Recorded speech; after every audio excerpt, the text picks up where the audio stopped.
Hello friends, आज के इस क्लास में आप बिहार सचिवालय के लिए एडुटेरिया वॉल्यूम सेकेंड से बिहार सचिवालय के लिए प्रैक्टिस सेट नंबर आप सेकेंड देख रहे हो। इससे पहले आपको सेट नंबर फर्स्ट करवा दिया गया है और उसका पीडीएफ टेलीग्राम में दिया जा चुका है। आप लोगों में से जिन लोगों ने अभी तक टेलीग्राम ग्रुप को ज्वाइन नहीं किया है, टेलीग्राम का लिंक नीचे डिस्क्रिप्शन में है। टेलीग्राम पर आप ABC एकेडमी लिख के सर्च करेंगे, आपके सामने ABC एकेडमी का ग्रुप आएगा, उसे आप ज्वाइन करिएगा। वहाँ पे ढेर सारा PDF है। आप लोगों में से जो लोग नए होंगे, बिहार सचिवालय के लिए काफ़ी सारा प्रैक्टिस सेट आपके प्लेलिस्ट में यहाँ पे बना हुआ है, आकर चेक कर लेंगे। टेलीग्राम पे PDF दिया हुआ है, वहाँ से आप क्लास को मैथ्स और रीजनिंग वगैरह को अच्छे से देख लीजिएगा। आज के इस क्लास में क्वेश्चन नंबर फर्स्ट को देखने से पहले लास्ट वाले सेट में आपके लिए एक सवाल था जिसका कि जवाब आप लोग काफ़ी लोग सही दिए थे। क्वेश्चन आपसे पूछा गया था, जो उसका आंसर सुन लीजिए। मई 2022 में राष्ट्रपति साहब जो रामनाथ कोविंद थे, जो कि अब हट चुके हैं, रामनाथ कोविंद ने राजीव कुमार को मुख्य चुनाव आयुक्त के रूप में नियुक्त किए थे। किसकी जगह उन्होंने लिए थे?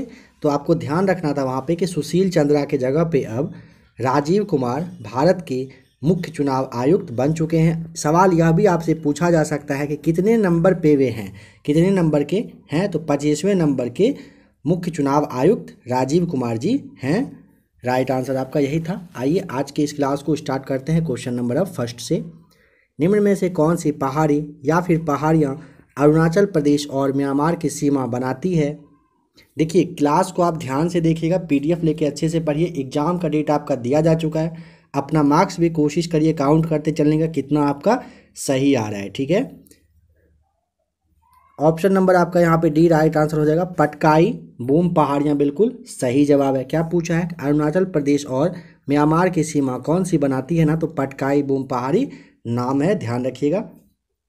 देखिए, जैसे आपका यहाँ पे डफला दिया हुआ है ना, डफला पहाड़ी, और जो आपका एक है मीरी पहाड़ी, इन दोनों के बारे में, ये दोनों अरुणाचल प्रदेश में है। ठीक है, कहाँ पर? अरुणाचल प्रदेश में ही है।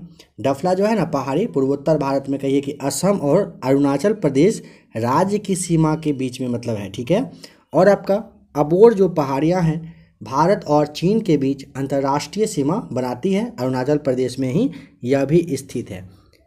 यहाँ पे आपसे अरुणाचल प्रदेश और म्यांमार पूछा था ना, इसीलिए पटकाई बूम पहाड़ी आपका सही जवाब हो जाएगा। नंबर सेकेंड है, 33वां ग्रीष्मकालीन ओलंपिक खेल 2024 में कहाँ पर आयोजित किया जाएगा? Right answer option number C हो जाएगा, पेरिस यानी कि फ्रांस में। 33वां ग्रीष्मकालीन ओलंपिक खेल 2024 में जो होना है, कहाँ पर? पेरिस में होगा। देखिए, ग्रीष्मकालीन ओलंपिक का ना 32वां संस्करण, ठीक है, ध्यान रखिएगा, 32वां। अभी आपसे 33वां पूछा गया, बट आपको इससे पहले वाले के बारे में बताया जा रहा है। 32वां वाला जो है ना, टोक्यो यानी कि जापान में हुआ था, जुलाई में। ध्यान रखिएगा, 23 जुलाई से लेकर के 8 अगस्त 2021 तक 32वां ग्रीष्मकालीन ओलंपिक खेल टोक्यो यानी कि जापान में किया गया था, इसका आयोजन हुआ था। नंबर थर्ड है, निम्न में से कौन सा विकल्प प्रवाल विरंजक के कारण को निर्दिष्ट करता है? महासागरीय अम्लीकरण, अत्यधिक मत्स्यन और गैर संवहनी पर्यटन, ये सभी करते हैं। ऑप्शन नंबर डी आपका राइट आंसर है। टोक्यो पैरालंपिक 2021 के उद्घाटन समारोह में भारतीय ध्वजवाहक का नाम बताना है। क्वेश्चन का आप लेवल करेंट का देख लीजिए किस तरह का है, सेम आपको इसी पैटर्न पे मिलेगा जैसे में कि खेल से आपका आना तय है। अभी लेटेस्ट 2-3 साल में जो बुक लिखा गया है वहाँ से आना सवाल तय रहता है। क्वेश्चन को आप एनालिसिस करते चलिए। करेंट अफेयर्स का क्लास बहुत ही जल्द आप लोगों को दिया जाएगा। नंबर 4 का ऑप्शन नंबर बी बिल्कुल सही जवाब हो जाएगा, टेकचंद। विश्व में सड़क नेटवर्क के मामले में भारत का स्थान है कौन सा? नंबर बी आपका सही जवाब हो जाएगा, द्वितीय है। नंबर दूसरे पे वर्ल्ड में सड़क नेटवर्क के मामले में भारत है। निम्न में से किस देश की सीमा लाल सागर के साथ नहीं लगती है? ऑप्शन नंबर डी आपका सही जवाब हो जाएगा, इथोपिया के साथ। निम्न में से किस देश की सीमा लाल सागर के साथ नहीं लगती है, पूछेगा ना, इथोपिया की। पहले भी आपको बताया जा चुका है। इसके अलावा देखिए, सऊदी अरब है, एरिट्रिया है, जिबूती है, इन सब का ना सीमा लाल सागर के साथ लगती है। काफ़ी इंपॉर्टेंट क्वेश्चन है। नंबर 7, एक निम्न में से कौन सा दर्रा लद्दाख में अवस्थित नहीं है, बताइए। देखिए, काराकोरम जो जिला चांगला है, बनिहाल नहीं है। ऑप्शन डी राइट आंसर हो जाएगा। काराकोरम के बारे में आपको ध्यान होगा, भारत का सबसे ऊंचा दर्रा है। नंबर 8 है, बिहार सरकार की महत्वाकांक्षी योजना 7 निश्चय पार्ट 2। यहाँ से बीपीएससी में सवाल आया था, 67वीं बीपीएससी जो जस्ट अभी आपका हुआ है। अवधि है, ऑप्शन नंबर आपका यहाँ पे डी, 2020 से 2025 तक का ये 7 निश्चय कार्यक्रम रहा है। इसमें से 7 निश्चय कौन कौन सा है समझ लीजिएगा। युवा शक्ति बिहार की प्रगति, सेकंड पे है सशक्त महिला सक्षम महिला, थर्ड पे है हर खेत तक सिंचाई की पानी, नंबर 4 पे स्वच्छ गांव समृद्ध गांव, नंबर 5 पे है स्वच्छ शहर विकसित शहर, नंबर 6 में था सुलभ संपर्कता, और लास्ट यानी कि नंबर 7 में है सबके लिए अतिरिक्त स्वास्थ्य सुविधा। 7 निश्चय पार्ट 2 का ये 7 मुख्य उद्देश्य है। निम्नलिखित नदी परियोजनाओं में से कौन व्यास नदी के पोंग बांध के जल का उपयोग करती है? ऑप्शन डी इंदिरा गांधी परियोजना राइट आंसर हो जाएगा। देखिए व्यास नदी जो है ना, ध्यान रख लीजिएगा, व्यास जो परियोजना है ये पंजाब हरियाणा राजस्थान राज्य का मिला हुआ परियोजना है कि सम्मिलित परियोजना है, और ये इंदिरा गांधी नहर परियोजना आपका राइट आंसर यहाँ पे नंबर डी हो जाएगा। आल्प्स पर्वत की सबसे मुख्य चोटी कौन सी है? नंबर 10 का right answer option number B हो जाएगा सही जवाब, माउंट ब्लैक सही जवाब हो जाएगा। ब्लैंक जो है ये राइट आंसर है। देखिए आल्प्स के बारे में समझिए। आल्प्स जो है ना मध्य यूरोप का ये पर्वत है। ये France Italy Germany Austria Switzerland इन सारे देश में फैला हुआ है, और इसकी सबसे ऊंची चोटी माउंट ब्लैक आपको ध्यान रखना है। पूछेगा कितना मीटर है तो 4810 यानी कि 4810 मीटर यह ऊंची है। मणिपुर स्थित किबुल लामजाओ राष्ट्रीय उद्यान में हिरण की कौन सी दुर्लभ एवं विलुप्त प्राय प्रजाति पाई जाती है? ऑप्शन नंबर आपका हो जाएगा बी, बिल्कुल सही जवाब। यहाँ पे आपका शंघाई है। ठीक है, देखिए शंघाई ना हिरन जो है मणिपुर में किबुल लामजाओ राष्ट्रीय उद्यान में मिलता है। सवाल आ सकता है, ध्यान से समझते चलिए, याद करते चलिए। नेक्स्ट क्वेश्चन है, भारत में दूसरी सबसे बड़ी बोली जाने वाली भाषा कौन सी है बताइए? नंबर 12 का right answer option number A हो जाएगा बांग्ला। देखिए ध्यान दीजिएगा कि 2011 का जो जनगणना हुआ था ना, उसी के आधार पे हिंदी भाषा सबसे ज़्यादा बोली जाती है, और उसके बाद अगर कोई है तो वो है ये आपका बांग्ला, और तीसरे नंबर पे अगर पूछेगा तीसरा पे आपका है तेलुगु। हिंदी या फर्स्ट पे, बांग्ला है सेकेंड पे। निम्नलिखित में से कौन सुमेलित नहीं है? राइट आंसर देखिए सोनार के लिए कोलार, कोयला के लिए झरिया, हीरा के लिए पन्नासी सही है, चांदी के लिए जो बैलाडिला है ये आपका गलत हो जाएगा। ठीक है, देखिए लौह अयस्क के लिए ये फेमस है, जो आपका बैलाडिला है ना ये लौह अयस्क के लिए फेमस है। चलिए नेक्स्ट क्वेश्चन बताइए कि अपवाह क्षेत्र की दृष्टि से विश्व की सबसे लंबी नदी कौन सी है? नंबर 14 का right answer option number B हो जाएगा सही जवाब, अमेजन, बिल्कुल सही है। देखिए जैसे आपने सुना होगा ये मदिरा का नाम, ये जो है ना अमेजन की सबसे लंबी सहायक नदी है, आपको पता है कि। और हाँ, बिहार और देश का जो आपका ज्योग्राफी है, यहाँ से सवाल जो आएगा ये आपका नदी वगैरह से आना तय है, इस बात का ध्यान रखिएगा। तो वर्ल्ड लेवल पे भी आप समझिए, अमेजन की सबसे लंबी सहायक नदी अगर पूछेगा तो मदिरा आपको बता देना है। ठीक है, इसके मतलब होता है ना कि इसके तट पे कौन सा शहर बसा हुआ, तो मानोस और बेलम शहर है, इसके ही तट पे है। नेक्स्ट क्वेश्चन नंबर 15 है कि कौन सा सिंधु घाटी सभ्यता का एक बंदरगाह शहर है? देखने के साथ टिक कर देना है लोथल। देखिए हड़प्पा नगर जो आपका लोथल है ना, गुजरात के अहमदाबाद जिले में भोगवा नदी के किनारे में था। लोथल जो है सिंधु घाटी की सभ्यता का ना एकमात्र कहिए कि ऐसा जगह है जहाँ से बंदरगाह का जो है प्रूफ मिल चुका है। चलिए बताइए कि कौन संतलत कालीन मंत्री परिषद से संबंधित युग्म यहाँ पे सुमेलित है, बताना है। चलिए इसका जवाब आप कमेंट करके बताइएगा। ठीक है, जैसे लास्ट वाले सेट का आपको जवाब बता दिया गया, उसी तरह से आज का जो क्वेश्चन नंबर ये 16 है आपके लिए छोड़ा जा रहा है। नेक्स्ट क्लास में जवाब बताया जाएगा। कैसा तैयारी है आपका नहीं है, इसमें से क्या सही होना है आप टिक करके आंसर चाहें तो कमेंट करके बता सकते हैं, ठीक है। नेक्स्ट क्लास में आपको सबसे पहले इसके बारे में बताया जाएगा। नंबर 17 है कि नगोजी ओंकोजो-इवेला विश्व व्यापार संगठन, जिसे आप WTO के नाम से जानते हो, इसकी महानिदेशक बनने वाली पहली महिला और पहले अफ्रीकी महिला बन गई हैं। उनका संबंध बताना है कि किस देश से है। सारा कुछ बता दिया, बस आपसे देश पूछा है।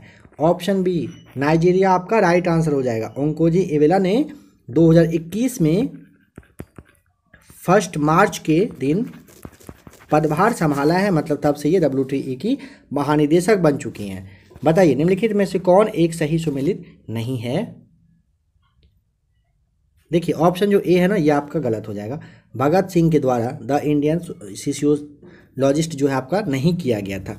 सुभाष चंद्र के द्वारा, सचिंद्रनाथ सान्याल के द्वारा और डॉक्टर राजेंद्र प्रसाद के द्वारा ये सही मैच किया हुआ है, दिया हुआ है आपका। तो यहाँ पे ध्यान दीजिएगा कि भगत सिंह के द्वारा जो पत्रिका है ना, ये नहीं लागू करके चालू करके किसके द्वारा, तो श्याम जी जो कृष्ण वर्मा थे, इनके द्वारा द इंडियन सोशलिस्ट नामक पत्रिका लंदन से ये मतलब चालू किया गया था। तो भगत सिंह तो यहाँ पे होने से रहा। तो ऑप्शन नंबर ए आपका गलत है, बाद बाकी तीनों मैच किया हुआ है, चाहे तो उसे आप याद कर लीजिएगा। चलिए नंबर 19 बताइए, पाकिस्तान की स्थापना की मांग जो है मुस्लिम लीग ने किस अधिवेशन में की थी। नंबर फर्स्ट ही राइट आंसर होगा, लाहौर अधिवेशन में, ठीक है। कब? 23 मार्च 1940 को लाहौर अधिवेशन हुआ था। इसी में पाकिस्तान की मांग जो है औपचारिक रूप से, मतलब इसका प्रस्ताव वगैरह जो था ना, ये पेश किया गया था मुस्लिम लीग के द्वारा। डेट आपको ज़रूर से ज़रूर ध्यान रखना है, 23 मार्च और 1940 का डेट, ये आप अच्छे से याद कर लीजिएगा, ठीक है। चलिए नेक्स्ट क्वेश्चन देखते हैं। एक अफगान शेर अली ने अंडमान निकोबार द्वीप समूह में किस वायसराय की चाकू मारकर हत्या कर दी थी। ऑप्शन नंबर सी हो जाएगा राइट आंसर, लॉर्ड मेयो के द्वारा किया गया, मतलब इनकी हत्या की गई थी। देखिए वायसराय जो आपका था ना लॉर्ड मेयो, इसका कार्यकाल आपसे पूछा जा सकता है कब से कब तक, तो 1869 से लेकर के 72 तक चला था। आपको ध्यान होगा 1872 में कुछ काम हुआ था जो काफ़ी इंपॉर्टेंट है, याद कर सकते हैं, तो याद करने की कोशिश करेंगे आप। क्या हुआ था 1872 में लॉर्ड मेयो के समय में? बिल्कुल, अगर आपने सोचा कि प्रथम जनगणना, तो बिल्कुल आप सही हो। पहला जनगणना 1872 में ही हुआ था, इन्हीं के समय में, ठीक है। और इन्हीं की हत्या ना 72 में कर दी गई थी। अफगानी शेर अली ने जो था ना अंडमान निकोबार द्वीप समूह, जिसे आप पोर्ट ब्लेयर के नाम से जानते हो, यहाँ पर चाकू मारकर इनकी हत्या कर दी गई थी, लॉर्ड मेयो की हत्या। वंदे मातरम गीत किस पुस्तक से लिया गया है। ऑप्शन बी आनंद मठ से लिया गया है। गाने में इसको टाइम लगता है लगभग नहीं 65 सेकेंड, 65 सेकेंड, यानी कि 1 मिनट 5 सेकेंड का टाइम लगता है। नंबर 22 है कि क्रांति की तलवार में धार वैचारिक पत्थर पर रगड़ने से आती है, यह कथन किसके द्वारा कहा गया था। ऑप्शन बी भगत सिंह के द्वारा क्रांति की तलवार में धार वैचारिक पत्थर पर रगड़ने से आती है, ये कहा गया था। चलिए बताइए कि किस वायसराय के कार्यकाल के दौरान भारत की राजधानी कलकत्ता से हस्तांतरित होकर दिल्ली बन गई थी, मतलब कलकत्ता से जो दिल्ली हुआ था किसके टाइम में। तो ऑप्शन नंबर आपका सेकेंड यहाँ पे बी हो जाएगा, लॉर्ड हार्डिंग द्वितीय के समय में हुआ था। इनका समय मतलब कार्यकाल रहा था, टाइम पीरियड ये था 1910 से 16 तक का रहा था। आपको पता है कि 1911 में दूसरा दिल्ली दरबार का आयोजन हुआ था। जॉर्ज पंचम नाम आपको ध्यान रखना है, इसी के राज्याभिषेक की दरबार में घोषणा करी गई थी, और दिल्ली दरबार में ही बंगाल का जो विभाजन हुआ था उसको मतलब कैंसिल कर दिया गया था, ठीक है। फिर कलकत्ता से दिल्ली उसकी राजधानी बदल दी गई थी। नंबर 24 है, 16 महाजनपदों में से एक महाजनपद दक्षिण भारत में स्थित था, जिसकी की राजधानी थी, क्या थी। ऑप्शन डी पोतन आपका बिल्कुल सही जवाब हो जाएगा। चलिए बताइए कि सूर्य के उगने से पहले एवं सूर्य के डूबने के बाद आकाश में उपस्थित प्रकाश का कारण क्या होता है। ऑप्शन बी अपवर्तन होता है, प्रकाश का अपवर्तन राइट आंसर हो जाएगा बिल्कुल। नंबर 26 है कि निम्नलिखित में से कौन संयोजी उत्तक नहीं है। बताइए संयोजी उत्तक इन सब में से कौन सा है जो नहीं है, तो आपका राइट आंसर हो जाएगा ऑप्शन सी, त्वचा नहीं है, बाद बाकी रक्त, हड्डी और उपास्थि जो है ये संयोजी उत्तक ही कहलाता है। बताइए कि दूरदृष्टि दोष में प्रतिबिंब निम्न में से कहाँ बनता है। ऑप्शन बी रेटिना के पीछे आपका राइट आंसर हो जाएगा। देखिए बताना है कि एसी को ना डीसी में बदलने के लिए किस युक्ति का यूज किया जाता है, यानी कि प्रत्यावर्ती धारा को दिष्ट धारा में चेंज करने के लिए कौन सी युक्ति का आप यूज करते हैं। ऑप्शन नंबर सी हो जाएगा राइट, रेक्टिफायर का यूज किया जाता है। बताना है कि किसी तत्व की रासायनिक प्रकृति निम्नलिखित में से किस पर निर्भर करती है। ऑप्शन सी संयोजी इलेक्ट्रॉन आपका बिल्कुल सही जवाब हो जाएगा। देखिए किसी तत्व की रासायनिक प्रकृति तत्वों के संयोजी इलेक्ट्रॉन पर निर्भर करती है। देखिए किसी तत्व का संयोजी इलेक्ट्रॉन जो है ना, उस तत्व के बाहरी वाला जो कोश में मतलब कहिए कि उपस्थित इलेक्ट्रॉन होता है ना, जो कि किसी मतलब दूसरे तत्व के साथ बंध बनाने में ये जो है ना सहायक होती है, मतलब उसका मदद करती है, काम करती है। भाप अंगार गैस किन दो गैसों का मिश्रण होता है। ऑप्शन सी राइट आंसर हो जाएगा। भाप अंगार गैस CO और H2 का मिश्रण होता है। इसे आप मतलब कहिए कि जिसे ना रक्त तप्त कोक कहिए, पर भाप प्रभावित करके मतलब बना लिया जाता है। इसमें ना अगर पूछेगा कि CO की मात्रा कितनी होती है, ये लगभग 45% होता है, और जो H2 है, H2 का मात्रा पूछेगा तो 50 से 55% के आसपास ये भी रहता है। नंबर 31 बताइए कि ऊंचाई की जगहों पर पानी 100 डिग्री के नीचे के तापमान पर क्यों उबलता है। बताइए क्या होगा यहाँ पे। नंबर 31 का राइट आंसर ऑप्शन नंबर है, क्योंकि ना वायुमंडलीय दबाव कम हो जाता है और क्वथनांक बिंदु नीचे आ जाता है। राइट आंसर हो जाएगा। नंबर 32 है, मानव शरीर के भीतर निम्न रक्त में से किसकी उपस्थिति के कारण नहीं जमता है। नंबर 32 का ऑप्शन नंबर बी हो जाएगा, हेपरिन बिल्कुल सही जवाब है। निम्नलिखित में से कौन सा कीट नहीं है। देखिए ऑप्शन जो बी है ना आपका, मकड़ी जो है ये कीट नहीं होता है। बाद बाकी खटमल, घरेलू मक्खी, मच्छर, इन सबको आप कीट में ही गिनते हैं। DNA के दोहरी पेचदार संरचना की खोज किसने की थी। समझिएगा DNA के कह रहे क्या, दोहरी पेचदार संरचना के बारे में पूछा है कि इसकी खोज किसने किया था। ऑप्शन नंबर आपका यहाँ पे ए जेम्स वाटसन, और जो आपका फ्रांसिस क्रिक है बिल्कुल सही जवाब हो जाएगा। निम्नलिखित में से कौन सा मेडुला ओब्लांगेटा का कार्य नहीं है। 35 का ऑप्शन नंबर आपका, देखिए रक्त का नियंत्रण करना, रक्त जो आपका ब्लड प्रेशर होता है इसका कंट्रोल करना, हृदय के धड़कन का नियंत्रण करना, उपापचय का नियंत्रण करना, ये सारे मेडुला ओब्लांगेटा का काम है। बस पेशियों पर जो आपका दिया, और पेशियों के संकुचन पर नियंत्रण करना, ये इसका काम नहीं होता है। ठीक है, option number D right answer यहाँ पे होगा। मानव शरीर के निम्नलिखित भागों में से किस में निषेचन की क्रिया होती है।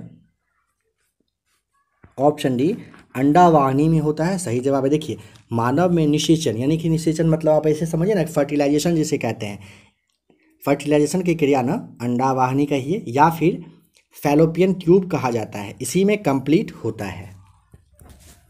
ब्लैक होल अंतरिक्ष में एक पिंड है जो किसी प्रकार के विकिरण को बाहर नहीं आने देता है। बिल्कुल, तो बताइए इस गुण का क्या कारण है। समझिए फिर से, ब्लैक होल अंतरिक्ष में एक पिंड है जो किसी प्रकार के विकिरण को बाहर आने के लिए नहीं देता है। इसका जो गुण है, इस गुण का क्या रीजन है। ऑप्शन सी बहुत उच्च घनत्व सही जवाब होगा। देखिए ब्लैक होल्स वर्ड का यूज सबसे पहले अमेरिका का जो एक वैज्ञानिक था, जॉन व्हीलर नाम था, जॉन व्हीलर के द्वारा किया गया था। ब्लैक होल अंतरिक्ष में कहिए कि काफ़ी ज़्यादा घनत्व वाला ऐसा पिंड होता है जिसका कि जो गुरुत्वाकर्षण होता है, ग्रेविटी, बहुत ज़्यादा अधिक होता है। इसी गुरुत्वीय बल की वजह से ना प्रकाश इसे पास हो ही नहीं सकता है। ठीक है, यानी कि प्रकाश को भी कहीं अपने अंदर सोख लेता है, खींच लेता है, पास करने का परमिशन बिल्कुल नहीं देता है। इसी कारण से यह काला होता है। वैज्ञानिक के अनुसार क्या है ना कि यह आकाशगंगा, यानी कि जिसे आप मंदाकिनी के नाम से जानते हैं, इसके बीच में है। इसे एक और नाम से जाना जाता है, नाम अगर पूछेगा तो काशार नाम भी इसका दिया गया है। कैलामाइन निम्न में से किसका अयस्क है। ऑप्शन आपका सी हो जाएगा राइट आंसर। कैलामाइन पूछेगा किसका तो जस्ता का अयस्क होता है। ठीक है, टीन का कैसिटेराइट होता है, मैग्नीशियम का ब्रोमाइड होता है, तांबा का क्यूप्राइट होता है, सीसा का आप जानते हो गैलेना होता है। बताइए परमाणु के कक्षों को भरने का क्रम नियंत्रित होता है। ऑप्शन ए ऑफ बाउ सिद्धांत के द्वारा परमाणु के कक्षों को भरने का क्रम नियंत्रित किया जाता है। नंबर 40 है, बताना है कि कशेरुकी उदर का मूलभूत कार्य है, क्या काम होता है। तो ऑप्शन नंबर आपका यहाँ पे हो जाएगा ए सही जवाब, भंडारण यहाँ पे बिल्कुल राइट आंसर हो जाएगा। कशेरुकियों में ना उदर जो है ना ग्रास नली कहिए, और जो आपका आंत के मध्य में ना स्थित जो पाचन तंत्र है इसका एक विशेष पार्ट होता है। इसका मूल काम क्या होता है, तो भंडारण करना होता है। रेडियोधर्मिता की खोज करने वाले वैज्ञानिक का नाम बताइए। तो ऑप्शन नंबर बी हेनरी बैकेरेल के द्वारा किया गया था।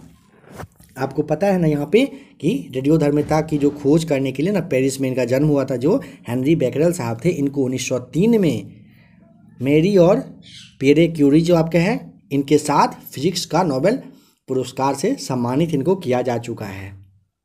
चलिए बताइए 42 में कि दीर्घकालीन ऊर्जा भंडारण के लिए अधिकांश जानवरों द्वारा किसका इस्तेमाल किया जाता है। 42 का ऑप्शन नंबर बी हो जाएगा, वसा सही जवाब। शुष्क काक्षीपाक किस विटामिन की कमी से होता है। तो ऑप्शन नंबर ए हो जाएगा राइट आंसर, विटामिन ए की कमी से होता है। नंबर 44 है, ग्रीष्म ऋतु में मिट्टी के घड़े में रखा पानी किस घटना के कारण ठंडा हो जाता है। ऑप्शन नंबर डी हो जाएगा बिल्कुल सही जवाब, वाष्पीकरण की वजह से ऐसा होता है। निम्न में से किस पारिस्थितिकी तंत्र में प्रजातियों की विविधता अपेक्षाकृत अधिक है। ऑप्शन सी प्रवाल भित्तियां आपका यहाँ पे राइट आंसर हो जाएगा। इन सब में से ऑप्शन में से ध्यान रखेंगे कि प्रवाल भित्तियों की प्रजाति जो पूछेगा ना विविधता यानी कि अधिक होती है कहाँ पर, तो प्रवाल भित्ति में पारिस्थितिकी तंत्र की प्रजाति का ज़्यादा मतलब कहिए कि फैलना होता है। नंबर 46 है, निम्नलिखित में से कौन सही सुमेलित नहीं है। देखिए नानावटी आयोग का गोधरा कांड की जांच के लिए बने थे। लिब्राहन आयोग, लिब्राहम जो आपका आयोग था ये बाबरी मस्जिद कांड के लिए। कृष्ण आयोग हुआ था मुंबई दंगा के लिए। फुकन आयोग राजीव गांधी हत्याकांड आपका गलत हो जाएगा बिल्कुल, ठीक है। फुकन आयोग जो है ना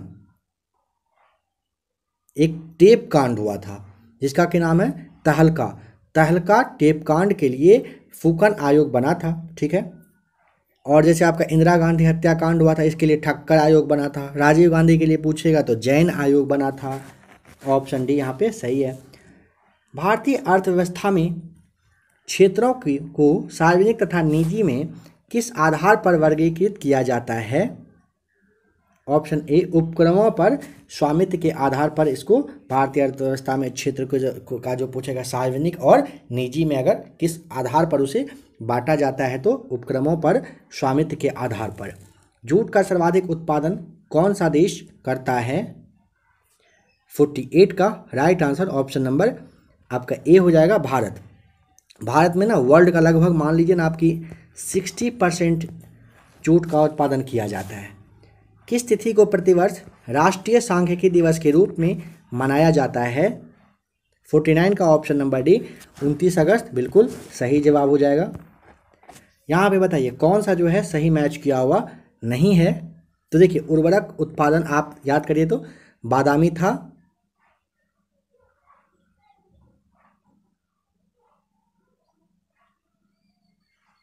आपका क्या हो जाएगा उर्वरक उत्पादन जो है ना ध्यान रखिएगा कि भूरी क्रांति आपका होना था, यहाँ पे आपका बादामी दिया हुआ है, गलत हो जाएगा। बाद बाकी तीनों आपने पढ़ लिया होगा, बिल्कुल सही है आपका मिला हुआ।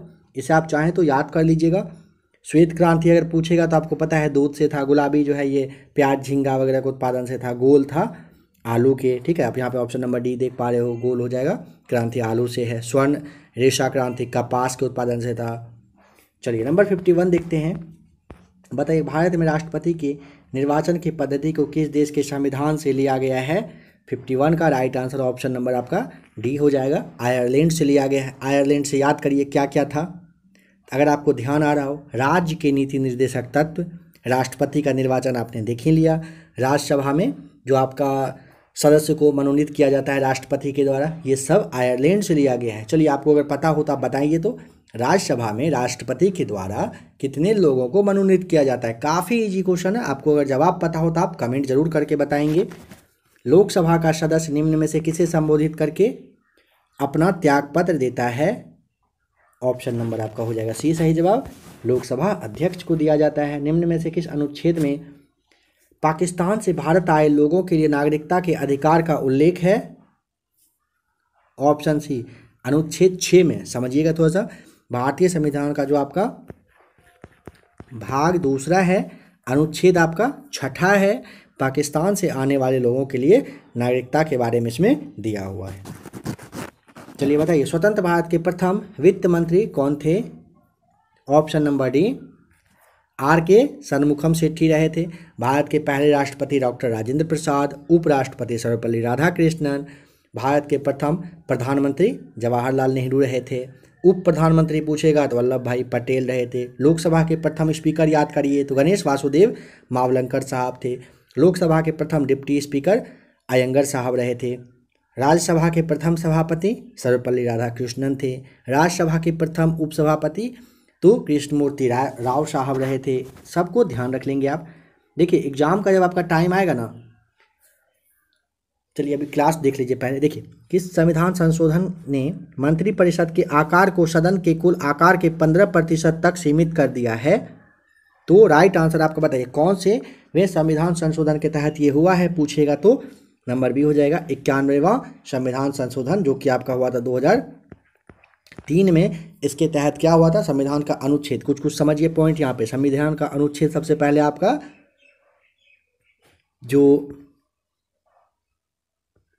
अनुच्छेद आपका 75 है, साथ ही साथ अनुच्छेद 164 है और अनुसूची आपका जो 10वीं है। इन सब में संशोधन करने के बाद प्रधानमंत्री और जो आपका राज्य में मुख्यमंत्री है, इन सहित को मिलाकर जो मंत्रियों की कुल संख्या है ना, लोकसभा आपका है या फिर विधानसभा के सदस्य संख्या का 15% तक, ध्यान रखिएगा कितना, 15% तक जो आपका यहाँ पे पूछा है बताया गया है, इतना तक फिक्स कर दिया गया, इससे मतलब ज़्यादा नहीं होना है। चलिए बताइए, संविधान का कौन सा अनुच्छेद अंतर्राज्यीय जल विवादों के न्याय निर्णय से संबंधित है? 56 का राइट आंसर ऑप्शन ए अनुच्छेद 262 सही है। न्यायिक सक्रियता की अवधारणा किस देश में विकसित हुई है? ऑप्शन नंबर डी हो जाएगा, अमेरिका में विकसित हुई है। भारत के संविधान का निम्न में से कौन सा भाग संविधान की आत्मा माना गया है? आपको पता है ऑप्शन सी, संविधान, भारतीय संविधान की प्रस्तावना को ना संविधान की आत्मा के रूप में मान्यता दी गई है। जबकि जो डॉक्टर, ध्यान रखिएगा, जो अंबेडकर साहब थे, इन्होंने अनुच्छेद 32 को संविधान की आत्मा के रूप में संबोधित किया था, मतलब इन्होंने बताए थे।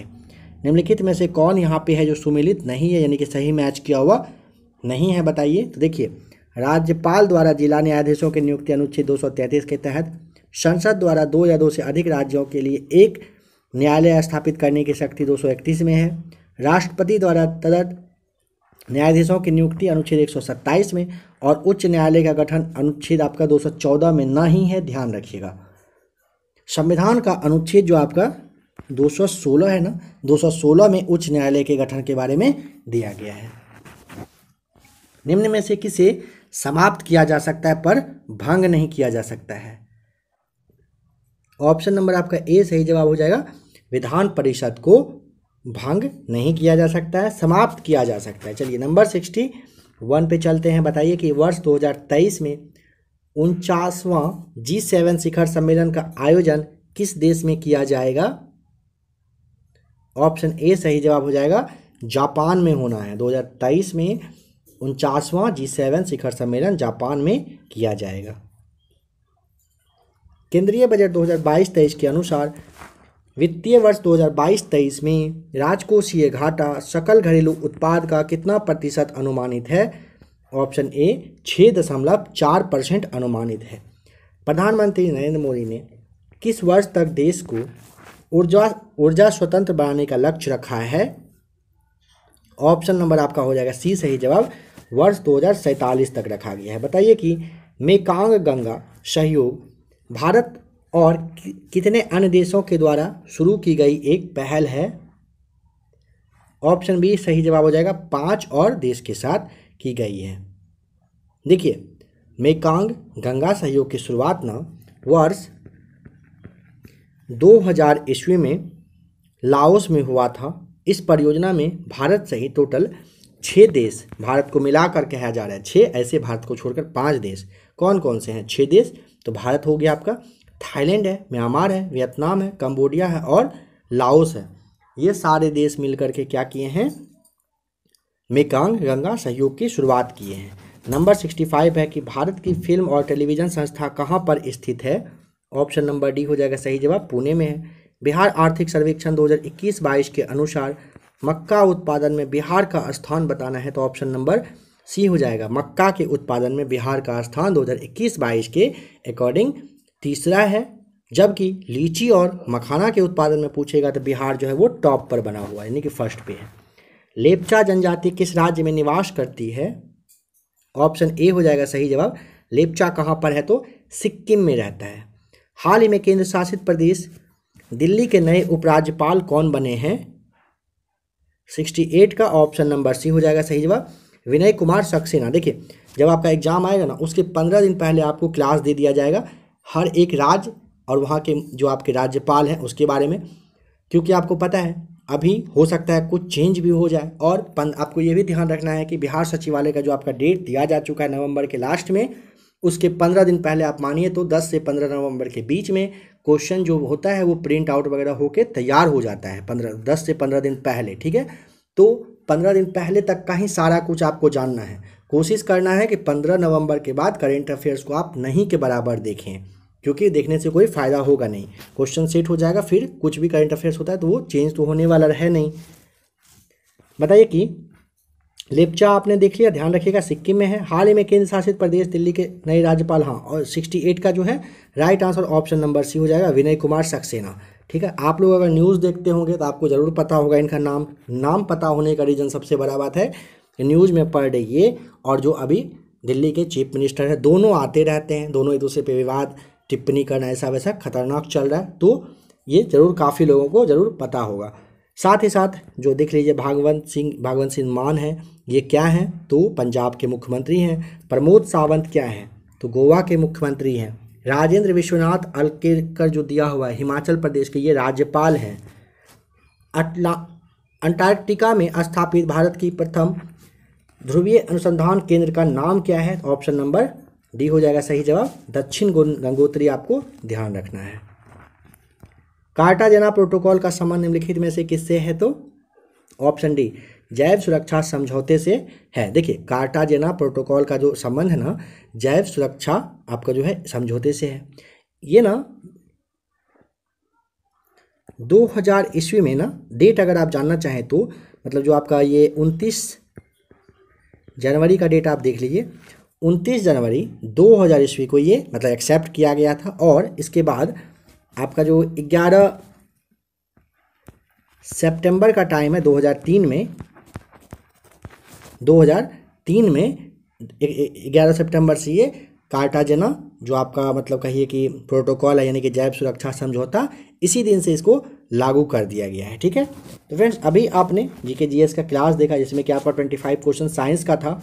क्लास का पीडीएफ आपको दिया जा चुका है। पीडीएफ में काफ़ी अच्छे से मैथ्स और रीजनिंग को भी बताया गया है, आप उसे देख लीजिए।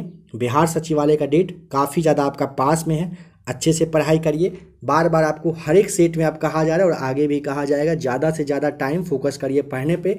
आप इस चैनल यानी कि एबीसी एकेडमी पर अगर टेस्ट लगाते हो तो यहाँ लगाइए, कहीं और लगाते हैं वहाँ लगाइए, ऑफलाइन क्लास करते हैं वहाँ करिए।